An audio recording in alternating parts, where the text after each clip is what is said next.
Hello बच्चों, कैसे हैं आप? आशा करते हो आप सभी बहुत अच्छे होंगे। तो बच्चों, आज आपकी हिंदी की क्लास 7th का चैप्टर नंबर 17 शुरू करते हैं। आपके चैप्टर का नाम है बच्चों पंचवटी। ठीक है, ये हमारी एक बहुत प्यारी सी कविता है जिसे आज हम पढ़ेंगे। ठीक है, जिसका नाम है पंचवटी।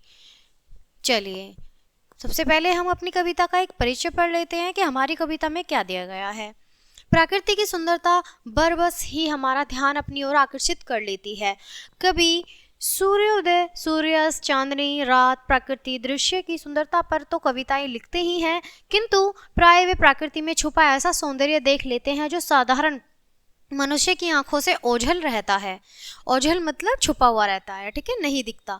बहुत बार कवि जो राइटर होते हैं, कवि, ठीक है, बहुत बार कवि प्रकृति के सौंदर्य वर्णन के माध्यम से अपने मन की बात अथवा विचार भी कहते हैं। पंचवटी कविता प्रकृति सौंदर्य के वर्णन और दार्शनिक विचारों में मेल का एक अच्छा उदाहरण है।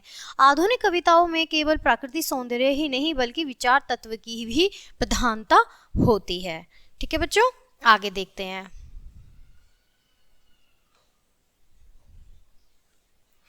चारों चंद्र की चंचल किरणें खेल रही हैं जल थल में, स्वच्छ चांदनी बिछी हुई है अवनी और अंबर तल में।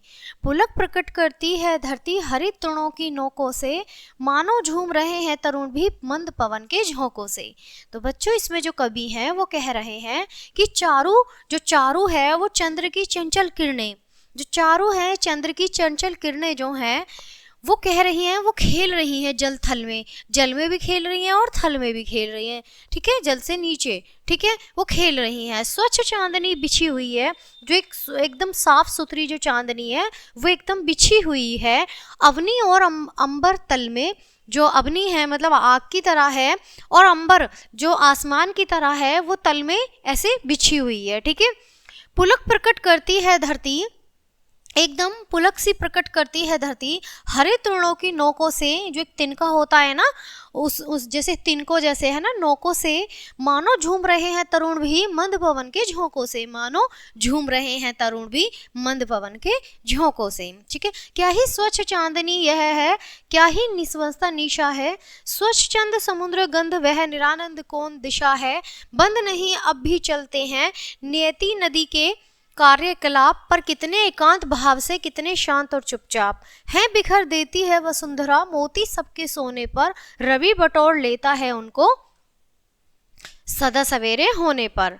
तो बच्चों, इसमें जो कवि हैं वो कह रहे हैं कि क्या ही स्वच्छ चांदनी यह है कि जो निर्वस्त, जो निस्वंत निशा है, जो निशा मतलब रात के लिए कहा गया है, स्वच्छ समुद्र सुमंद गंध वह है, निरानंद और कौन दिशा है, वो निरानंद कौन सी दिशा है कि वह बंद नहीं है, अब भी चल रही है। ठीक है, नियति नटी के कार्यकलाप, जो नियति है उसके जो कार्यकलाप हैं पर कितने एकांत भाव से, यानी कितने अकेले एकदम एकांत भाव से हैं, कितने शांत हैं, कितने चुपचाप हैं।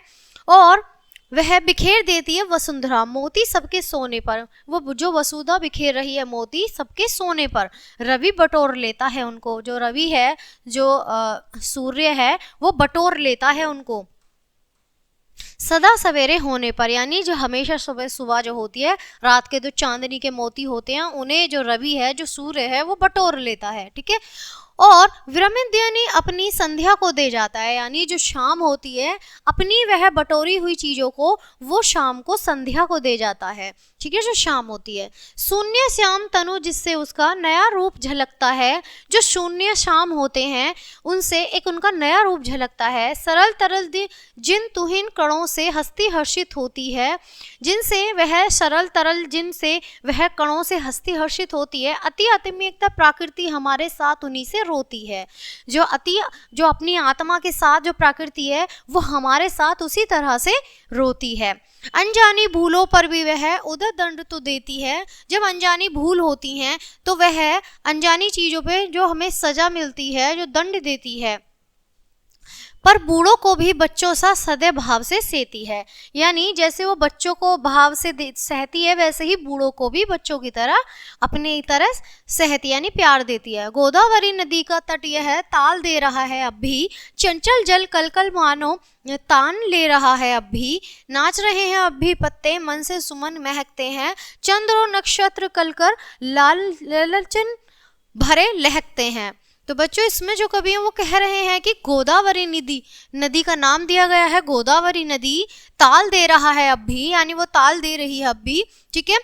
चंचल जल कल कल मानो, यानी चंचल जल की तरह और कल कल मानो तान ले रहा है अब भी, नाच रहे हैं अब भी पत्ते, जो पत्ते हैं पेड़ के वो भी अब भी नाच रहे हैं। मन से सुमन महकते हैं, मन से जो है वो सुमन की तरह महकते हैं। चंद्र और नक्षत्र कलकर, जो चंद्र है और उसके जो नक्षत्र हैं वो भी लिलचन भरे लहकते हैं, ठीक है। आंखों के आगे हरियाली रहती है हर घड़ी यहाँ, जहाँ तहाँ झाड़ी में गिरती है झरनों की झड़ी यहाँ। यानी वो कह रहे हैं कभी कि आंखों के आगे भी हरियाली रहती है और हर घड़ी यहाँ जहाँ तहाँ झाड़ी भी घिरती है, ठीक है। और झरनों की ही झड़ी यहाँ बन की एक एक हिमकणिका जैसी सरसों सूची है। क्या सौ सौ नागरिक जनों की वैसी विमल्य रम्य रुचि है। तो वो जो सौ नागरिक यानी सौ जो मनुष्य होते हैं नागरिकों जनों की वैसी ही विमल्य रम्य रुचि है। तो बच्चों हमारी कविता के जो लेखक है वो है मैथिली शरण गुप्त, ठीक है। आइए मैथिली शरण गुप्त का एक बार परिचय पढ़ लेते हैं। मैथिली शरण गुप्त का जन्म सन 1888 ईस्वी में चिरगांव में हुआ था और निधन सन 1964 ईस्वी में। मैथिली शरण गुप्त अपने युग की जन भावना के प्रतिनिधि कवि थे। उनकी यह जन भावना सात्विकता से ओतप्रोत है। वे यही मायने में विश्वास, श्रद्धा और सात्विकता के कवि हैं। उनकी कविताओं की भाषा सरल और भाव सीधे हैं। भारत भारती, जय धृतवध, साकेत, जय भारत आदि उनकी सर्वश्रेष्ठ काव्य कृतियां हैं। तो बच्चों ये थी बहुत प्यारी सी एक प्रकृति को लेके कविता। मैं आशा करती हूँ आपको बहुत अच्छे से समझ आई होगी। तो मिलते हैं आपसे इसी तरह अगली कविता और अगले पार्ट के साथ। तब तक के लिए बाय। Thanks for watching.